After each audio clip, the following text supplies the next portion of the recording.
Ada pengertian pohon keputusan. Pohon keputusan itu pemetaan mengenai alternatif-alternatif pemecah masalah yang dapat diambil dari masalah tersebut. Pohon tersebut juga memperlihatkan faktor-faktor kemungkinan atau probabilitas yang akan mempengaruhi alternatif-alternatif keputusan, disertai dengan estimasi hasil akhir yang akan didapat bila kita mengambil alternatif keputusan tersebut.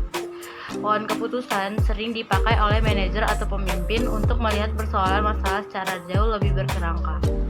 Yang kedua itu ada konsep dasar pohon keputusan. Konsep dasar pohon keputusan itu ada 5. Yang pertama itu keputusan atau decision, yang kedua itu change atau kemungkinan, yang ketiga itu garis penghubung, yang keempat alternatif keputusan, dan yang kelima itu alternatif kemungkinan yang terjadi.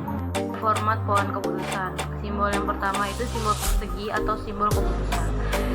A1, A2, A3 itu merupakan alternatif tindakan dengan kejadian yang tidak pasti. Simbol bulat itu merupakan cabang dari kejadian yang tidak pasti.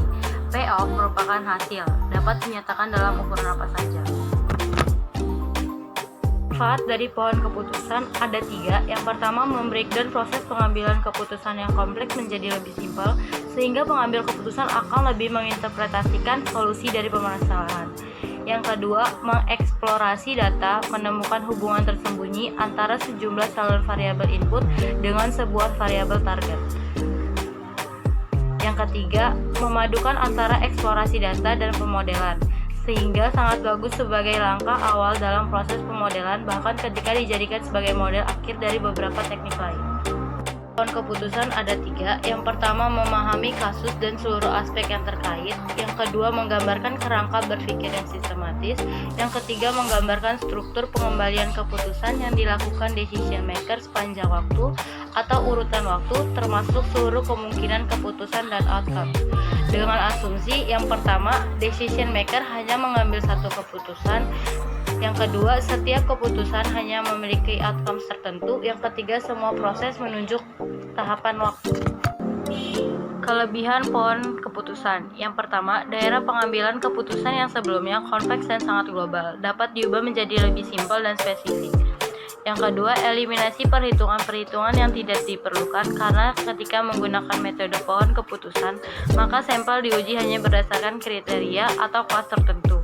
Yang ketiga, fleksibel untuk memilih fitur dari internal node yang berbeda. Fitur yang terpilih akan membedakan suatu kriteria dibandingkan kriteria yang lain dalam node yang sama. Yang keempat, dalam analisis multivariat dengan kriteria dan kelas yang jumlahnya sangat banyak, seorang penguji biasanya perlu untuk mengestimasi baik itu distribusi dimensi tinggi ataupun parameter tertentu dari distribusi kelas tersebut. Sedangkan kekurangan dari pohon keputusan, yang pertama, terjadi overlap, terutama ketika kelas-kelas dari kriteria yang digunakan jumlahnya sangat banyak, menyebabkan meningkatnya waktu pengambilan keputusan dan jumlah memori yang diperlukan. Yang kedua, pengakumulasian jumlah error dari setiap tingkat dalam sebuah pohon keputusan yang besar. Yang ketiga, kesulitan dalam mendesain pohon keputusan yang optimal. Yang keempat, hasil kualitas keputusan yang didapat dari metode pohon keputusan sangat tergantung pada bagaimana pohon tersebut didesain. Pembuatan pohon keputusan. Yang pertama, definisikan dan rinci masalah secara jelas.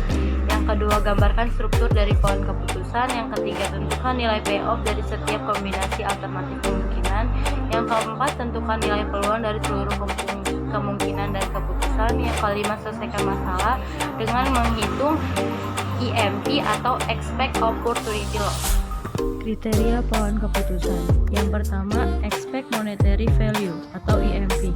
Seorang pembuat keputusan harus menganalisis, menghitung perkiraan nilai moneter dari masing-masing alternatif dan memilih alternatif yang menghasilkan perkiraan nilai moneter yang paling tinggi.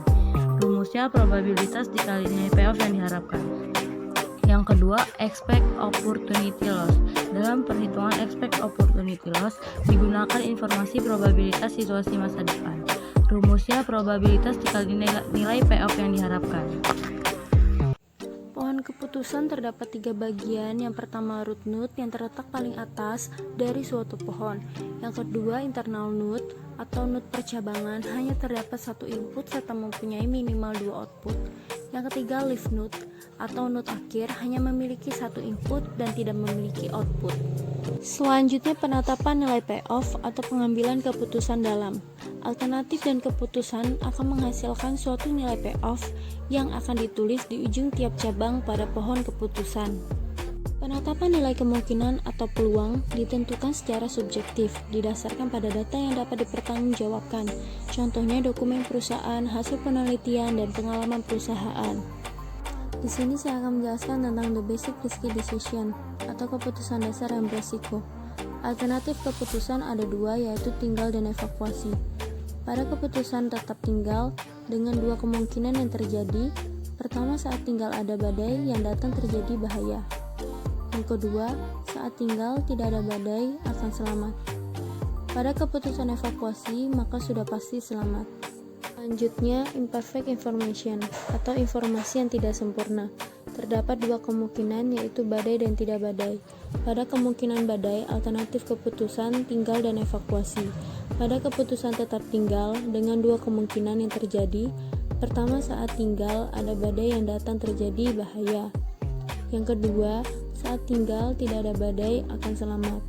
Pada keputusan evakuasi, maka sudah pasti selamat.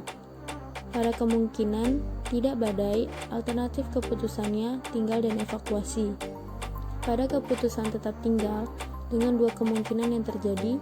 Pertama, saat tinggal ada badai yang datang terjadi bahaya. Yang kedua, saat tinggal tidak ada badai akan selamat. Pada keputusan evakuasi, maka sudah pasti selamat.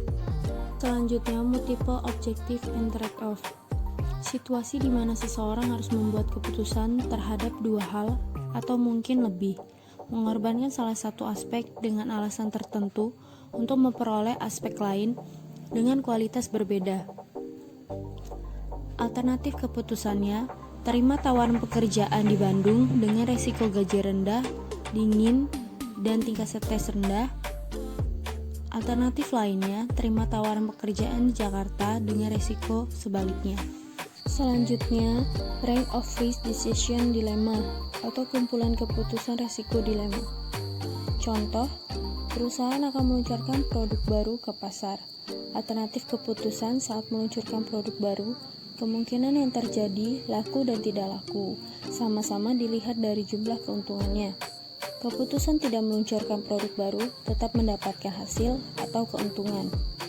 Contoh soal, asumsikan Anda mempunyai sejumlah dana untuk diinvestasikan pada dua alternatif proyek, yaitu proyek A dan B. Peluang proyek A akan memberikan keuntungan sebesar 20% dengan nilai keuntungan 50 juta. Peluang proyek B akan memberikan keuntungan sebesar 45% dengan nilai keuntungan 10 juta. Buatlah pohon keputusan untuk membantu Anda dalam mengambil keputusan. Solusi kasus, keputusan proyek A, alternatif kemungkinan yang terjadi apabila sukses akan memberikan keuntungan 20% sebesar 50 juta. Apabila gagal 80%, tidak ada keuntungan. Keputusan proyek B, alternatif kemungkinan yang terjadi apabila sukses akan memberikan keuntungan 45% sebesar 10 juta, dan apabila gagal 55% tidak mendapatkan keuntungan. EMV atau Expected Monetary Value atau dasar pengambilan keputusan sama dengan sigma dalam kurung probability dikali nilai payoff yang diharapkan. Alternatif keputusan proyek A sebesar 10 juta dan proyek B sebesar 4.500.000.